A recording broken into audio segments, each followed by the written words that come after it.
आप देखिए कि चंपत राय पर सवाल इसलिए भी उठ रहे हैं क्योंकि उनके करीबियों पर गंभीर आरोप। रामशंकर यादव उर्फ टिन्नू यादव का नाम इस पूरे मामले में सामने आ रहा है। मैंने आपको बताया अभी थोड़ी देर पहले कि कौन कौन से नाम सामने आए हैं। अरे बताइए ना कहां हैं, क्यों नहीं आ रहे मीडिया में? बताना होगा ना।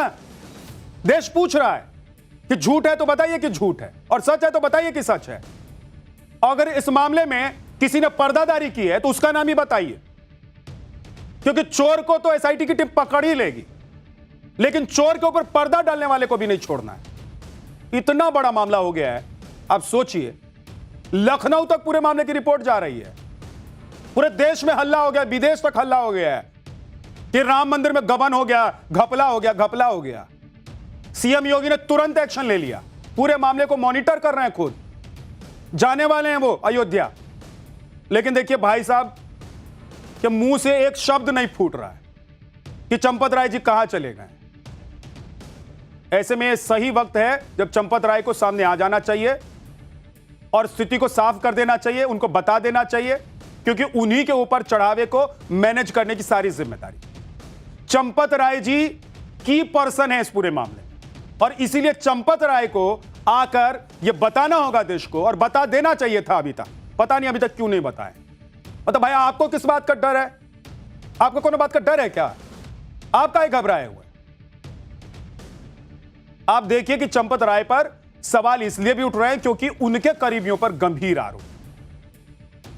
रामशंकर यादव उर्फ टिन्नू यादव का नाम इस पूरे मामले में सामने आ रहा है। मैंने आपको बताया अभी थोड़ी देर पहले कि कौन कौन से नाम सामने आए हैं, उसमें टिन्नू यादव भी है। ये चंपत राय के बेहद खास बताए जा रहे हैं। टिन्नू यादव चढ़ावे की गिनती में शामिल होते, मतलब चढ़ावा जो हम आप चढ़ाते थे ना, जाते थे, पैसा चढ़ाया, किसी ने आभूषण चढ़ाया, किसी ने कुछ चढ़ाया, भाई जिसकी जितनी श्रद्धा और जैसी श्रद्धा वो चढ़ा रहा था, तो वो गिनती में बैठा करता था ये भाई टिन्नू यादव। इस पर आरोप लगा है, बताया जा रहा है कि कुछ समय पहले तक टिन्नू यादव ऑटो से चलता था। आरोप है कि अब टिन्नू यादव के पास 50 करोड़ रुपए से अधिक की संपत्ति होगी। तो बताएंगे ना भाई कि राम मंदिर इधर बना, राम जी पर चढ़ावा चढ़ रहा है, और आपने जो 50 करोड़ की संपत्ति जोड़ी है वो कहां से जोड़ी है? कोई ये नहीं कह रहा कि आपने राम मंदिर से जोड़ी। आ जाएगी रिपोर्ट तो पता चल जाएगा, लेकिन तब तक बताइए तो सही कि 50 करोड़ की संपत्ति एकाएक कहां से आपके पास आ गई, या कहां से लाए हैं? कौन सी ऐसी कमाई होती है जिसमें तुरंत ऑटो पर और टैक्सी में चलने वाला आदमी 50 करोड़ की संपत्ति जोड़ लेता है? बताइए देश को, अगर कोई ऐसा बिजनेस है तो। भाई देश में कोई गरीबी नहीं रहेगा ना। हर ऑटो और टेम्पो में चलने वाला आदमी कहेगा कि हमको भी वो बिजनेस का आइडिया दे दीजिए, हम भी कर लेंगे। लेकिन नहीं, कोई बोल नहीं रहा है बॉस। अयोध्या इंटरनेशनल एयरपोर्ट के पास आलीशान हॉस्टल है, स्टूडेंट हॉस्टल इस भाई का, जिस पर आरोप लगा है टिन्नू यादव। इन आरोपों की पड़ताल के लिए हमारी टीम टिन्नू यादव के घर भी पहुंची आज। ऐसा नहीं कि हमने भी सोचा कि जो मुहामुही बात चल रही है उसी को सुन के आपको कुछ बता देंगे, ऐसा नहीं किया हमने एकदम जड़ तक जाकर इस पूरे मामले की रिपोर्टिंग की है। टिन्नू यादव के घर पर मेरे सहयोगी पहुंचे आज। टिन्नू यादव का घर अयोध्या के स्वर्ग द्वार इलाके में। यह पुराना घर संकरी गलियों में बना हुआ है। टिन्नू यादव की पत्नी ने बताया कि उनके ऊपर लगाए गए सभी आरोप गलत हैं। एक बार सुन लीजिए उन्हें। ये कहा जा रहा है कि पहले वो ऑटो चलाते थे और अचानक फिर उनके पास संपत्ति ऐसा कुछ नहीं, ऑटो था, 2-3 ऑटो था। बहुत अच्छे परिवार से हम लोग हैं। हमारे ससुर जी नए घाट में उनका दुकान था, अच्छा खासा होटल था। आरी बगल पूछेंगे किसी से, सब बताएंगे। ऐसा नहीं था। ये फिर जो अचानक इनके नाम पर बीच में क्यों मामला आ गया कि मामला चढ़ावा चोरी का था, और ये चढ़ावे की प्रक्रिया से जुड़े थे क्या? कहीं कुछ नहीं जुड़े हैं। इनको तो आज तक कोई पद भी नहीं वहाँ दिया गया। 4 लोग आए, इनकी व्यवस्था कर दीजिए, चाय नाश्ता का। अधिकारी आ रहे हैं, इनका सम्मान करना, ये कर दीजिए। अगर हम चोर होते भैया तो 92 से जुड़े हैं, 32 साल हमारा हो गया। आज इनको नजर में आ रहा हम चोर हैं? मैडम, कोई नहीं कह रहा कि आप चोर हैं, लेकिन आरोप लगा है तो जवाब तो देना पड़ेगा ना। लोग कह रहे हैं कि 50 करोड़ की संपत्ति बन गई, तो बताना पड़ेगा ना कि कहां से लाए भाई। कौन सा ऐसा बिजनेस है, कौन सी ऐसी नौकरी है, कौन सी ऐसी दौलत थी आपके पास, बपौती पूर्वजों की, बाबा परदादा की, जिसको बेच के आपने इतना संपत्ति और इतना सब कुछ जोड़ लिया? इतने कम टाइम में?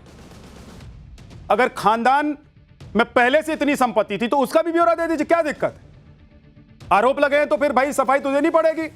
और आरोप कोई ऐसा है कि पड़ोसी का, भाई बंधु का, दियाद का जमीन हड़प लेने का आरोप है?